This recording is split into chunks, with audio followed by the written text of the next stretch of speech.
Bonjour et bienvenue dans cette nouvelle vidéo. Qu'est-ce que ça a été compliqué de vous retrouver cette fois-ci pour cette vidéo? J'ai eu énormément de mal parce qu'en fait j'ai été attaquée par le démon suite à la vidéo de Notre-Dame de la Salette, parce que comme c'est un message qui est très important pour la Sainte Vierge et que pas mal de personnes l'ont vu, évidemment ça a complètement agacé, énervé le démon. Donc j'ai eu le droit, alors déjà je souffre d'une maladie chronique, inflammatoire chronique. Et donc j'ai eu le droit depuis lundi jusqu'à hier, et encore aujourd'hui je ne suis pas complètement guérie, à des crises inflammatoires. Je ne vous dis pas la souffrance, la douleur. Je sais que j'ai été attaquée parce que chaque fois je priais Dieu de me délivrer de la douleur. Parce qu'en fait là j'essaye de ne pas prendre d'anti-inflammatoires parce que je ne vais pas en prendre tous les jours du mois et de ma vie, quoi, vous voyez. Donc j'essaye de les éviter. Donc j'ai prié, je dis oh là là, délivre-moi de la douleur, de la souffrance. Et j'ai cru comprendre que c'était parce que j'étais attaquée par le démon, parce que donc comme je vous dis, il n'a pas apprécié la fameuse vidéo sur Notre-Dame de la Salette. Vous pouvez aller la voir sur ma chaîne YouTube. Et aussi parce qu'aujourd'hui j'allais faire quoi, et parce qu'il le savait peut-être déjà, parce que j'étais en train de la préparer, ma vidéo mentalement. Le sujet c'est sur la puissance du chapelet. Alors évidemment, comme c'est une arme puissante, pas de répit, on le dit, comme c'est une arme puissante contre le démon, évidemment ça n'est pas l'enchanter. Donc restez bien jusqu'à la fin de la vidéo parce que je vais vous parler des promesses de la Sainte Vierge aux dévots du rosaire. Donc le rosaire c'est quoi? C'est 3 fois le chapelet.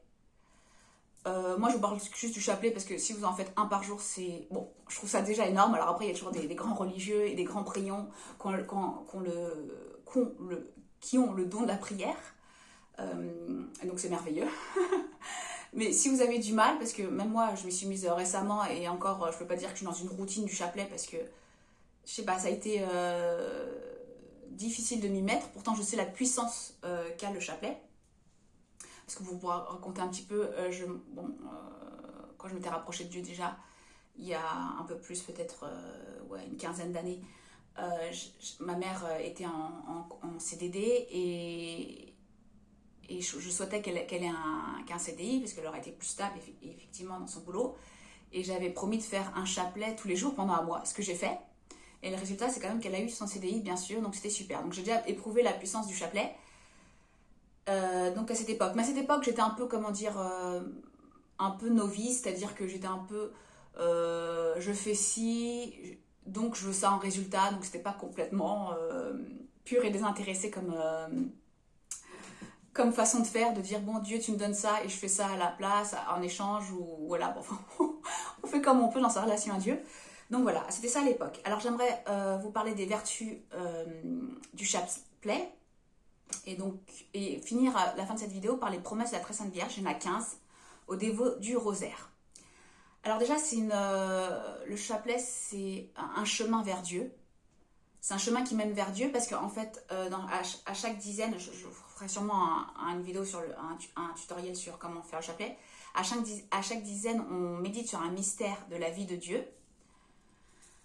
Et donc, le fait de contempler la vie de Jésus, d'être en prière, d'être en méditation, c'est se rapprocher de lui, parce que c'est comme si, vous voyez, on prend un temps pour lui, on réfléchit sur sa vie, on le visualise, on essaie de l'imaginer, par exemple dans le jardin de Gethsémani, avant la Passion, ou lors de la naissance, vous voyez. Et le fait de voir cette beauté, cette lumière de la vie de Dieu, nous fait changer intérieurement, et petit à petit, nous fait grandir en sainteté. Alors au départ, ça dépend d'où on vient, on est tous des pécheurs, mais petit à petit, de réciter le chapelet, ça nous convertit, ça nous transforme intérieurement, vous voyez, c'est subtil. Et après, ça nous fait grandir petit à petit en sainteté. Donc c'est pour ça que déjà, le premier effet de faire le chapelet, c'est vraiment le chemin privilégié vers Dieu, un chemin qui conduit au ciel, à Dieu. Parce qu'en plus, on dit souvent que c'est comme on dit que la Sainte Vierge, c'est une co-rédemptrice, c'est elle, la mère, qui nous amène à Jésus, à son Fils, vous voyez. Donc le premier effet, c'est que c'est un chemin qui conduit à Dieu. Le deuxième effet quand même, c'est qu'on se rapproche aussi de la Sainte Vierge en faisant ce chapelet, et qu'on transforme son cœur et on devient petit à petit aussi un dévot de Marie. Et on conditionne son cœur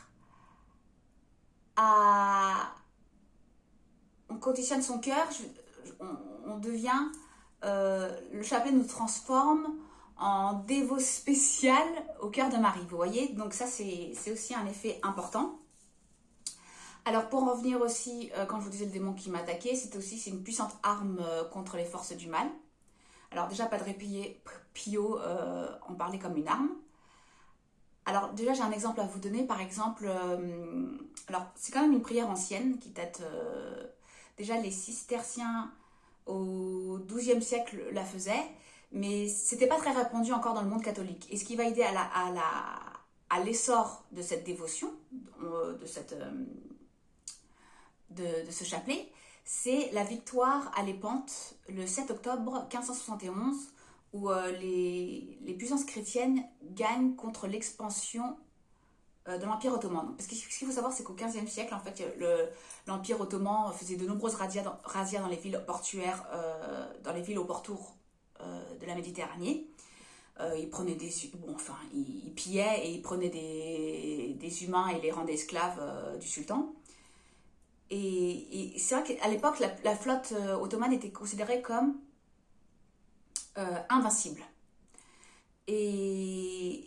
Bon, son expansion semblait sans limite. Et en fait, ce qui s'est passé, c'est que le pape Pie V, il a commencé à établir une ligue qui a rassemblé la Venise, l'Espagne et le Saint-Siège. Bon, il a eu du mal à la faire, hein, cette ligue.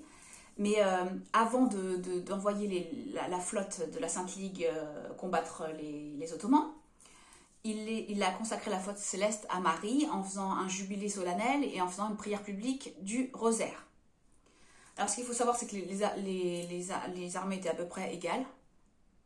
Les soldats et les galères, les vaisseaux étaient à peu près égaux, mais que ce fut une victoire vraiment foudroyante et sans appel des armées chrétiennes.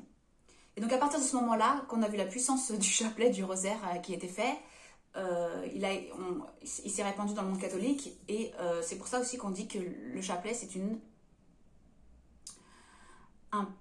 puissante digue contre les forces du mal. Donc l'historique, ça provient de ça. Alors, qu'est-ce que je voulais vous dire d'autre? Donc, c'est aussi un puissant remède à de nombreux maux. La Sainte Vierge le dit à Lourdes, à Fatima, que si on le faisait, que tous les chrétiens le faisaient, la paix régnerait dans le monde, et même il n'y aurait pas tous ces problèmes qu'on connaît actuellement dans l'Église.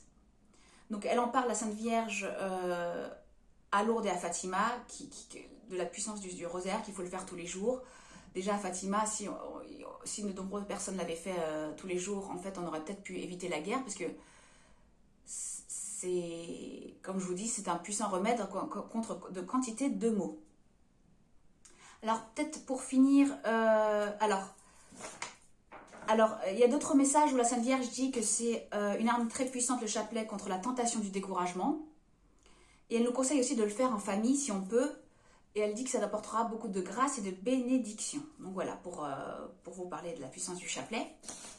Est-ce que je vous ai tout dit?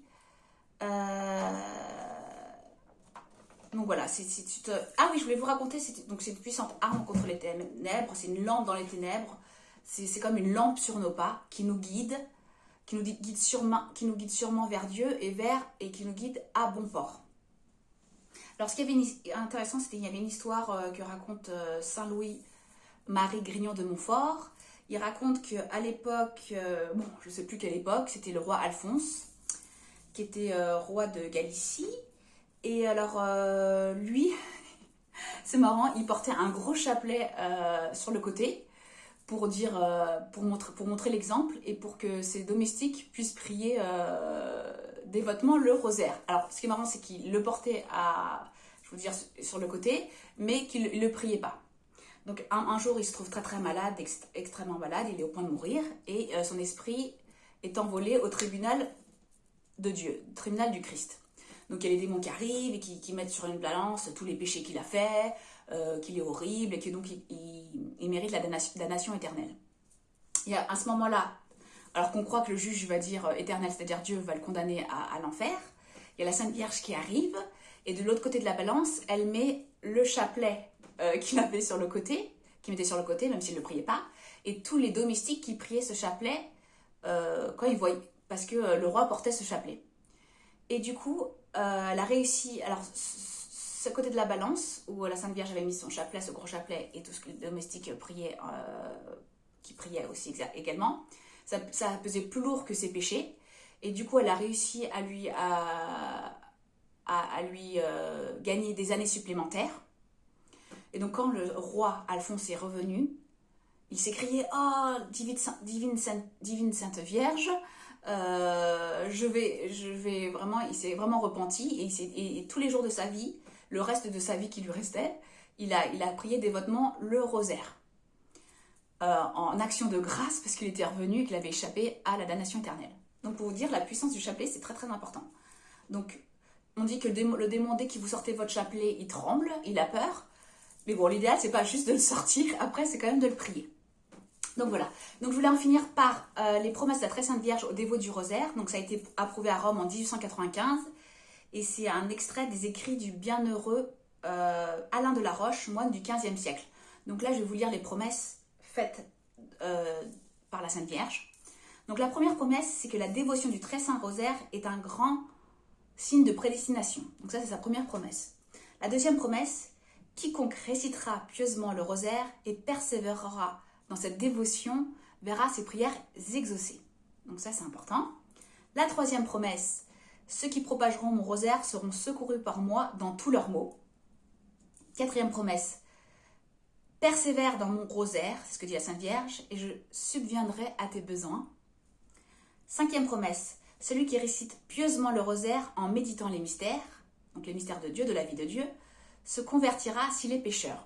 Donc quand je dis pieusement aussi, c'est si vous allez voir mon autre vidéo sur sais-tu prier, toujours pareil, le but c'est pas de dire machinalement chaque je vous salue Marie, mentalement répéter sans aucune conviction, sans foi. Quand on dit réciter pieusement, c'est comme dire chaque je vous salue Marie avec le cœur.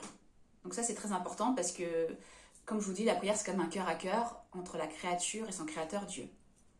Quand vous dites des choses que vous ne le pensez pas, vous êtes en train de penser à ce que vous allez faire à manger le soir, ou qu'est-ce que vous allez regarder à la télé, ou quelle est votre prochaine sortie, ou tous vos mots, toutes vos préoccupations, vous voyez, vous n'êtes pas dans un cœur à cœur avec Dieu. Pour en revenir aux promesses, donc la sixième promesse, ceux qui récitent le rosaire trouveront pendant leur vie et à leur mort réconfort et lumière. Septième promesse, celui qui se recommande à moi par le rosaire ne périra pas. Donc c'est toujours ce que dit la Sainte Vierge. Huitième promesse, à ceux qui récitent mon rosaire, je promets ma protection spéciale. Neuvième promesse, prêche le rosaire. C'est une arme très puissante contre l'enfer et un bouclier impénétrable contre les traits de l'ennemi. Dixième promesse, quiconque récitera dévotement le rosaire croîtra en grâce s'il est juste et deviendra digne de la vie éternelle.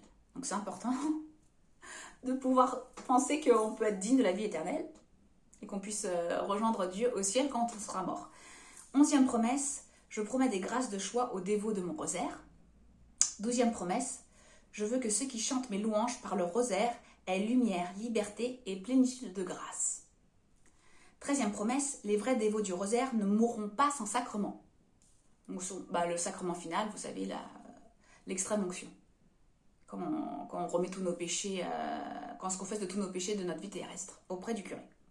14e promesse, je suis spécialement la mère des enfants du rosaire qui sont dans le purgatoire. Tous les jours, j'en délivre un grand nombre. Donc en fait, le fait aussi de prier le chapelet, ça permet à la Vierge, nos prières, de délivrer des âmes du purgatoire. Ce qui est important parce que... j'en parle aussi dans une autre vidéo sur le purgatoire avec les visions de Maria Sima. Vous pourrez aussi, je vais mettre le lien ou je vais mettre une fiche en haut de la vidéo. Le problème des âmes du purgatoire, c'est qu'en fait, elles ne peuvent plus prier pour elles. Quand elles sont mortes et qu'elles sont au purgatoire, elles ne peuvent plus rien faire. Donc elles comptent que sur nos prières, nous, en tant que vivants, pour qu'on puisse les délivrer. C'est pas nous qui les délivrons, mais c'est-à-dire c'est une prière qu'on fait auprès de Dieu ou de la Sainte Vierge pour qu'eux les délivrent. Donc vous voyez. Et la 15e et dernière promesse, les vrais enfants de mon rosaire jouiront d'une grande gloire dans le ciel. Donc, je vais peut-être vous mettre les promesses, le lien de ces promesses, la Très Sainte Vierge au dévot du rosaire. Je vais mettre un lien en dessous de la vidéo. J'espère que cette vidéo vous a plu et je vous dis à bientôt. Au revoir.